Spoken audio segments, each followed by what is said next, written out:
Saludos cordiales a todos, sean bienvenidos a esta nueva sesión que tenemos de manera virtual.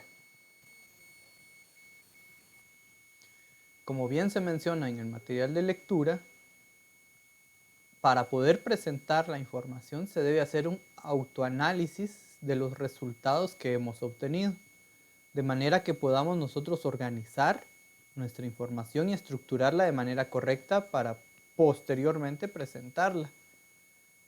Debemos revisar y analizar nuestros datos.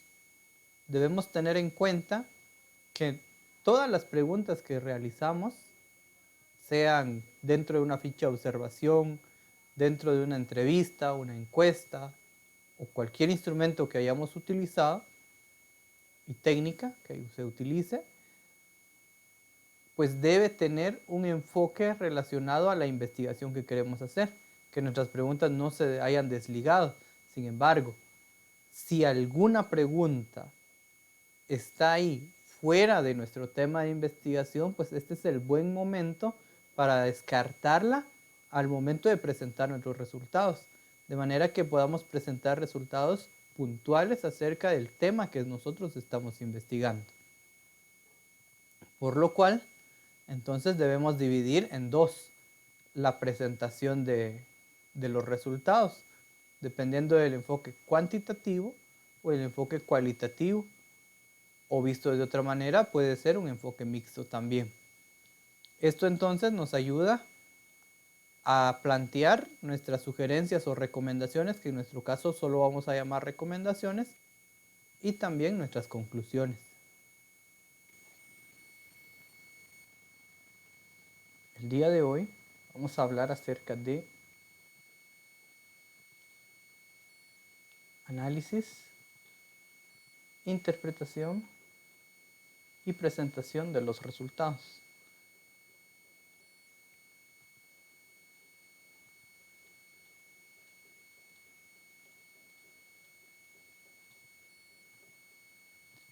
En este caso tendríamos que analizar qué tipo de investigación o qué enfoque le dimos a nuestra investigación para poder caer al análisis. Pudo haber sido nuestra investigación cualitativa o pudo ser cuantitativa. De esa manera nos vamos a centrar para identificar cómo realizar el análisis respectivo de la investigación. Un ejemplo o algunos ejemplos del enfoque cuantitativo sería cuando realizamos encuestas con preguntas cerradas, con escalas de Likert, etc. También puede haberse dado dentro de la observación, pues a veces observamos cuestiones muy precisas, como por ejemplo, cuánto tiempo se tarda el docente en llegar al salón de clases. Podríamos ver también cuántos estudiantes prestan atención en clases, etc. Si estamos observando cuestiones de esta naturaleza, entonces pueden enfocarse o pueden adentrarse dentro de lo cuantitativo también. Otro ejemplo de cuantitativo sería si aplicamos un test. Recuerdo que un grupo de investigación dentro del salón había planteado realizar una prueba para medir el nivel de comprensión lectora que tienen los estudiantes. Entonces, todas estas cuestiones pueden darse dentro del enfoque cuantitativo, siempre que pueda ser representado por números. Propongamos este ejemplo. Supongamos que es una encuesta que fue realizada en cualquier centro educativo.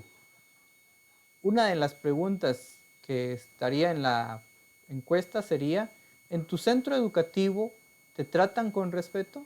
Las opciones que podrían darse son siempre, casi siempre, pocas veces o nunca. Opciones de respuesta. Recordemos que estamos en el enfoque cuantitativo. Esta situación la vamos a reflejar en números. Entonces, para eso debemos hacer nuestro ordenamiento de datos, que en este caso podríamos hacerlo a través de la tabulación de datos. ¿Qué es la tabulación de datos? La tabulación de datos no es más que ordenar nuestros datos, como lo vemos aquí. Lo más sencillo o simple es hacerlo en una tabla de Excel, como podemos verlo, o un documento de Excel, en el que colocamos como título la pregunta, colocamos nuestras opciones a responder y vamos colocando cuántas personas respondieron a cada ítem u opción que tenían. En este caso, en este ejemplo, tendríamos que 56 personas dijeron que siempre, 12 dijeron que casi siempre, 8 dijeron pocas veces y una dijo que nunca. Entonces, tenemos ahí el primer paso para poder analizar e interpretar nuestros datos.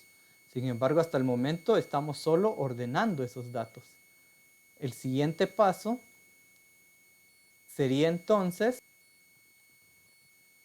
elaborar nuestra gráfica, que de la misma manera podemos generarlo desde Excel. Simplemente seleccionamos el espacio que tenemos con nuestros datos, siempre 56 hasta nunca 1, le damos insertar gráfica y ya tendríamos como resultado la siguiente. Nótese bien que no son las mismas cantidades que tenemos aquí. No dice 56, si se dan cuenta, habla ya acerca de un porcentaje.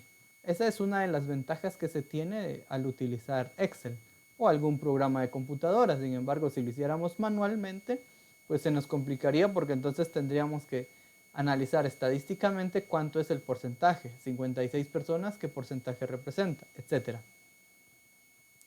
Entonces ya tenemos nuestra gráfica que estaría representando un resultado de nuestra investigación.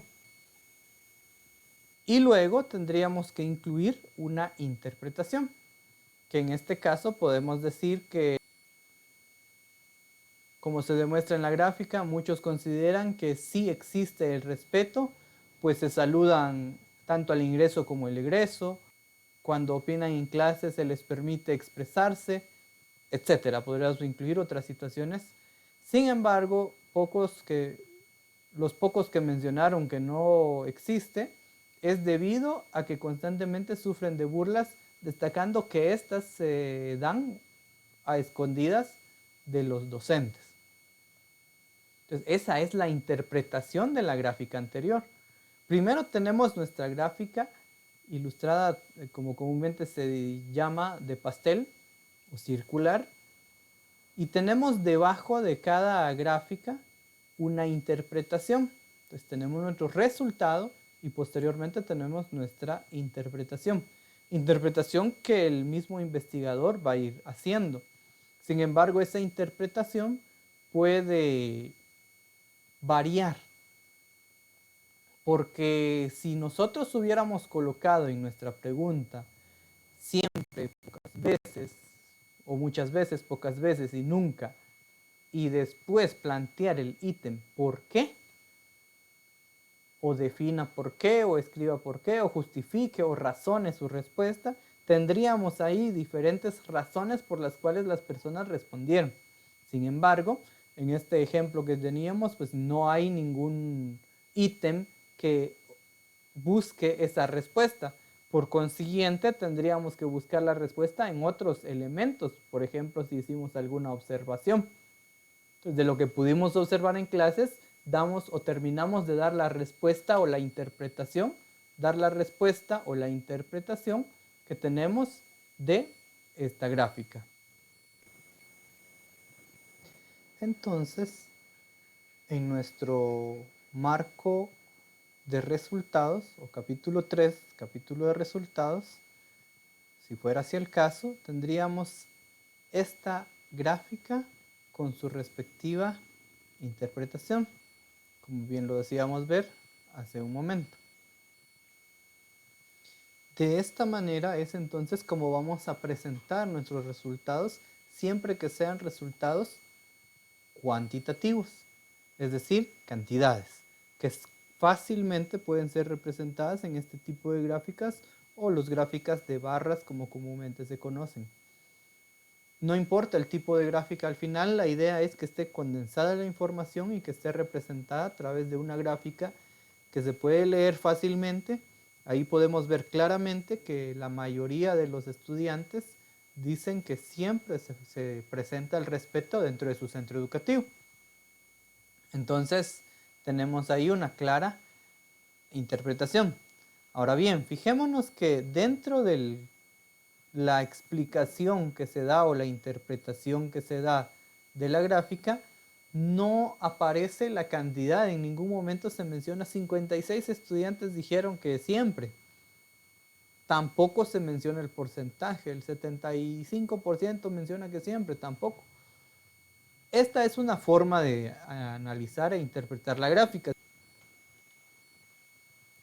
Por ejemplo, algunos opinan que sí debe ir.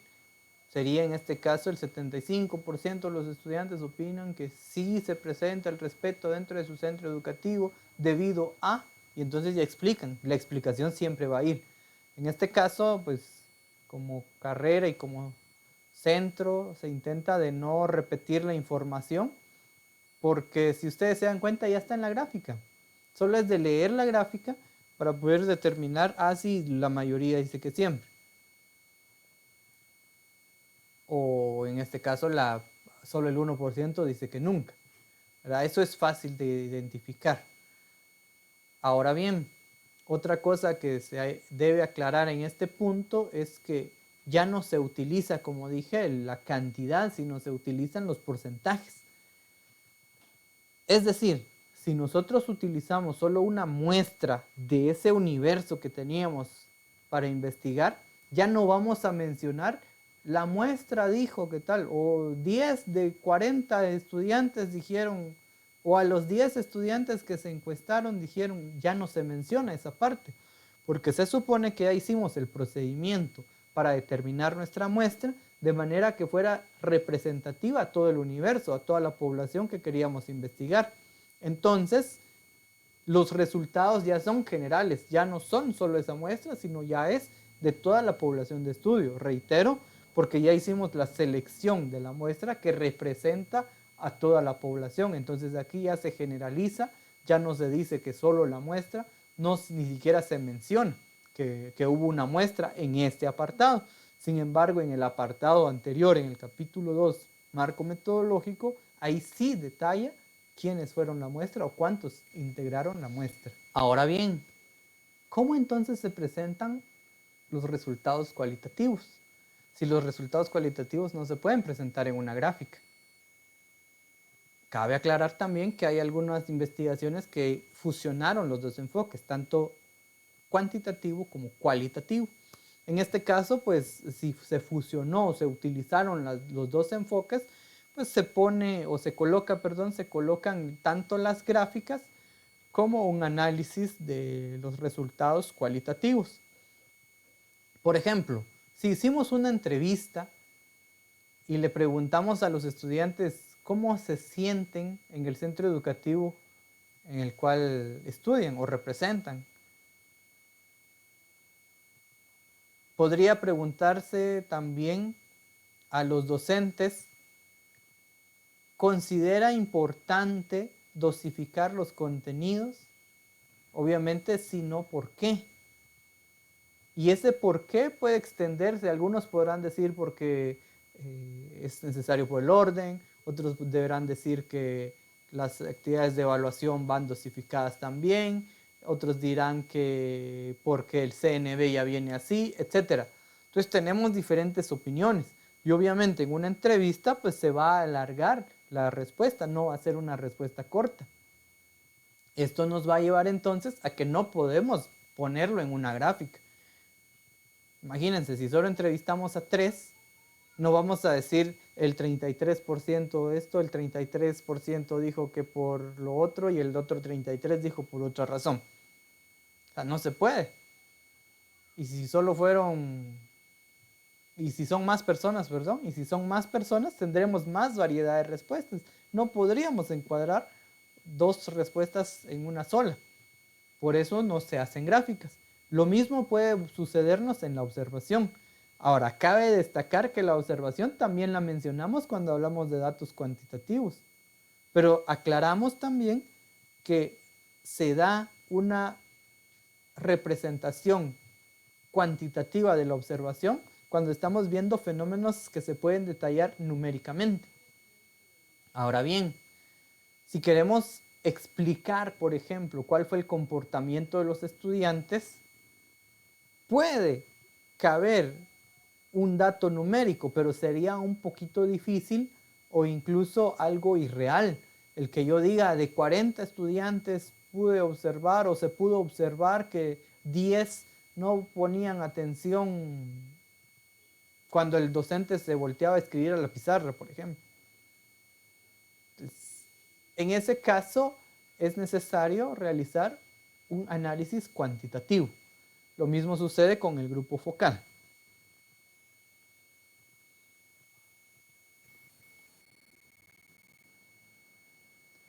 En este caso, entonces nuestra interpretación quedaría más o menos de la forma en que se muestra ya dentro del documento de Word.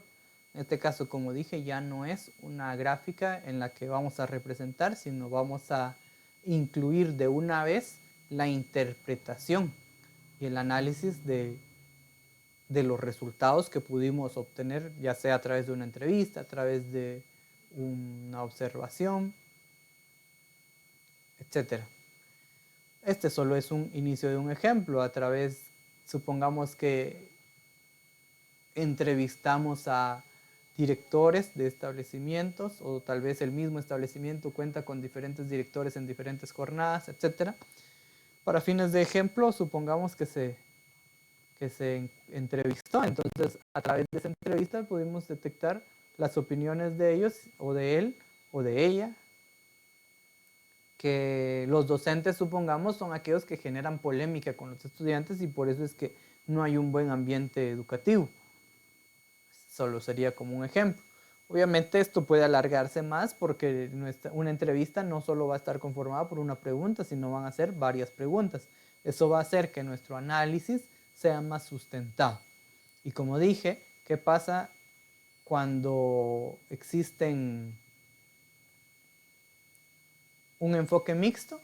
Entonces, pues simplemente en nuestro capítulo 3 de resultados colocamos las gráficas y luego, como otro apartado, ya vamos colocando el análisis de las diferentes técnicas que utilizamos, pudiendo ser entrevista, grupo focal y cualquier otra que pudimos haber utilizado.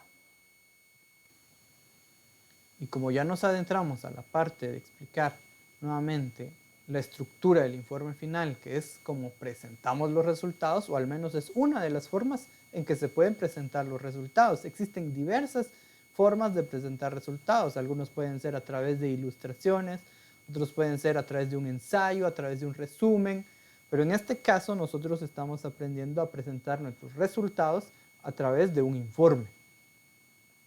Y ese informe, como estructura, finaliza con conclusiones y recomendaciones, mismas que deben estar basadas en nuestra investigación y en principalmente los resultados que se obtuvieron, es decir, lo que acabamos de explicar, las gráficas, los análisis e interpretaciones que se realizaron de nuestros resultados.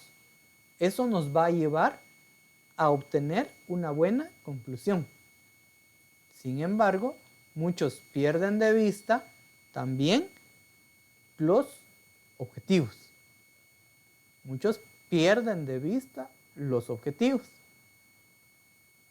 y se centran solo en los resultados, cuando debe ser mancomunadamente. Es decir, tenemos que tener en cuenta nuestros objetivos, nuestros resultados, para poder definir una correcta conclusión.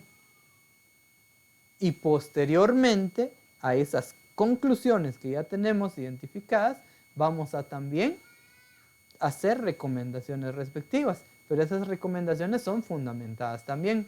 He leído algunas investigaciones en las que recomiendan, por ejemplo, que los estudiantes estén más atentos a sus clases, y la investigación era acerca de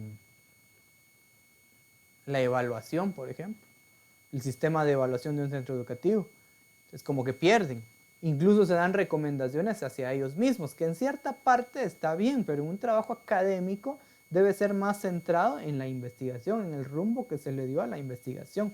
Entonces, tanto objetivos como conclusiones y recomendaciones deben estar entrelazadas.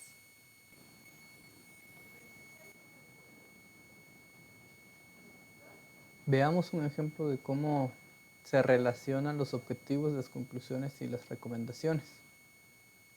En este caso tenemos el objetivo específico, identificar las dificultades que tienen los estudiantes para resolver operaciones algebraicas en sus pruebas de conocimiento básico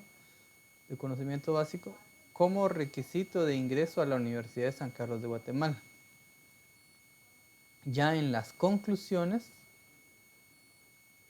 iría las dificultades que evidenciaron los estudiantes de nivel medio que sustentan la prueba de conocimientos básicos de matemática como requisito para ingresar a la Universidad de San Carlos de Guatemala son dejar una expresión algebraica de forma ascendente o descendente, lo cual facilita realizar cualquier operación algebraica con polinomios. Entonces, si se dan cuenta ustedes, primero el objetivo específico habla de identificar cuáles son las dificultades y en las conclusiones aparecen las dificultades que se identificaron. Luego menciona también en dónde es que se identifican las pruebas, en este caso en las operaciones algebraicas de las pruebas de conocimientos. Nuevamente en las conclusiones menciona las pruebas de conocimientos básicos y que son de matemática. Por último, si nos vamos al apartado de recomendaciones,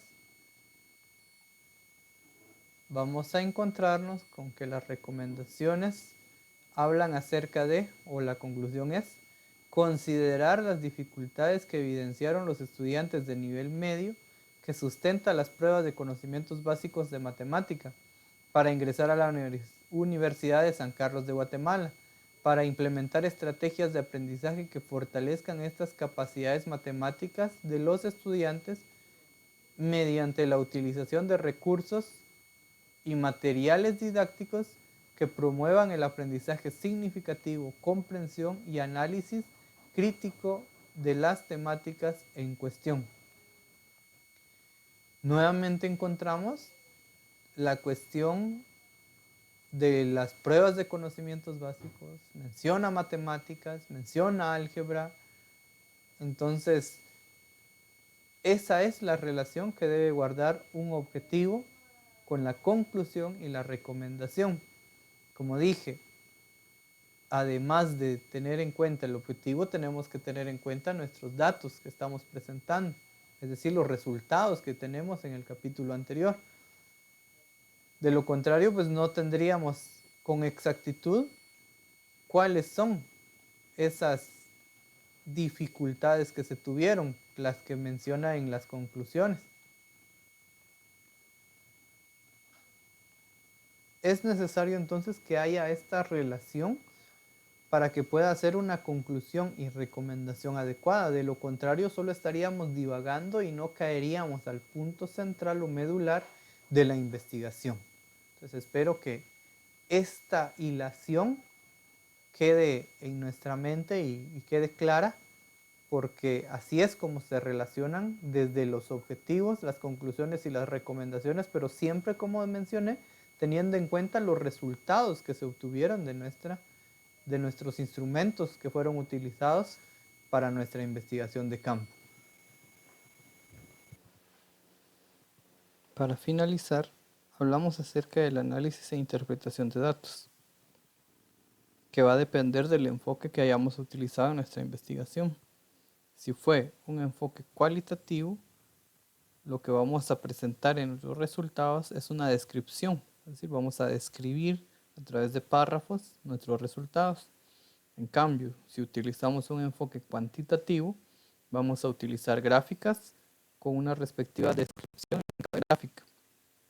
Si utilizamos un enfoque mixto, combinamos para la presentación de resultados, vamos a utilizar en este caso un informe, mismo que por su estructura llevará objetivos,